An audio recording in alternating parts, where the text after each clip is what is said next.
Hello everyone! Good evening! Good evening mga kabsat! Welcome back to my YouTube channel, Melody Tablet Alejo. Tonight's video tayo ay magiging kusinerang patsamba. Magluluto po tayo ng ulam nating ngayong gabi. Kung ano yung lulutuin ko, tignan nyo po ito. Patsamba talaga kasi ang mga sapuhog ay sari-saring gulay plus may buko. Ano ang lulutuin ng inyong kaibigang kusinera? Yan po ang ating lulutuin. Isda. Isda po na isang piraso yan, 3 slice. Ang tawag namin ay bulungan. Bulungan na isda, hindi ko alam sa Tagalog niyan. Tapos may dahon ng sili. May, syempre favorite ko po ito, chicharo or green peas. Kapag nakakita talaga ako ng ganito, talagang bumibili ako, maski may rayuma ako, gustong gusto ko po yan. At saka ito, kusinerang patsamba, may buko. Ayan, nagayat na natin ang ating rekado. Andyan ang sibuyas, luya, at saka kamatis. So, lagyan na natin ng tubig. Ayan na siya. Konti lang lagay natin tubig, wag nating damihan.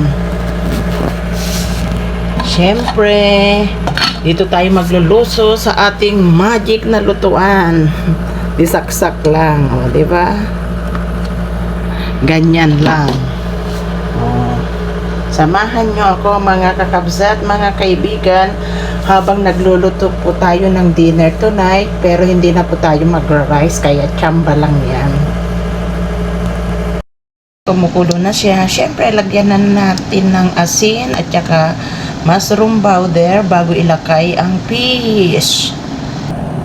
Ayan, nilagay na natin ang fish. Pakuloan natin maigi kasi naka-freezer po yan. Naka-freezer po yan. Ganun lang kasimple. Hulog-hulog lang. Patsambang luto nito.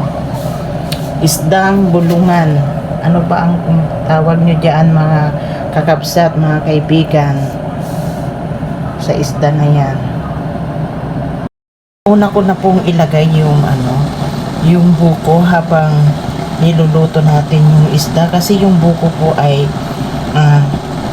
medyo matigas, parang bukayo. Sinadya ko po talagang bumili ng buko na ganyan kasi masarap po siyang i-blend para meron pong makagat-kagat, para meron po tayong kapag nagbe-blend po tayo ng mga healthy na mga prutas, hinahalo natin yan, pero this time subukan natin ihalo sa ating lulutuing ulam.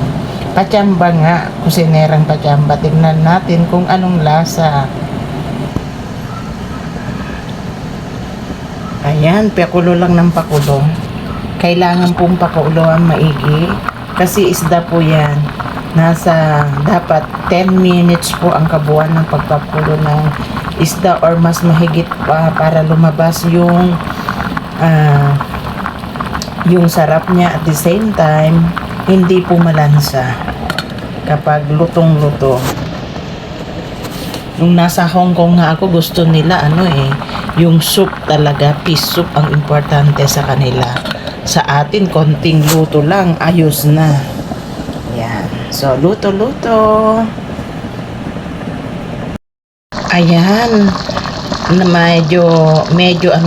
Medyo malambot na yung buko mga kabsat. Ang sarap nung sabaw. Subukan nyo po. Ang sarap talaga, promise. Hindi kayo magsisisi. First time ko pong ginawa ito.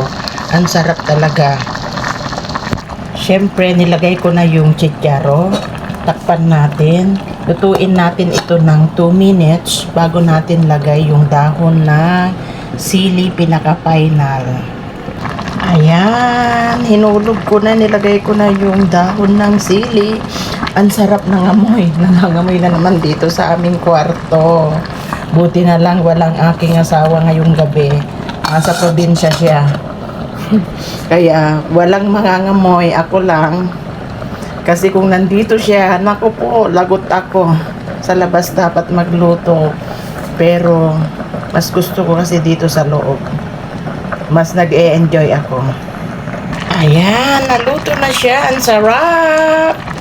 Kain na po tayo mga kakabsat. Kain na po tayo mga kakabsat. Naluto na ang ating masarap na ulam tonight. Salamat po sa inyong panunood. Kung nagustuhan nyo po ang simpleng bidyong ito, please paki-like, share, and subscribe. Ito muli ang inyong kaibigan si Melody nagsasabi, problema man ay marami, huwag sana nating kalimutan. Ngumiti! Bye! See you on my next vlog. God bless us!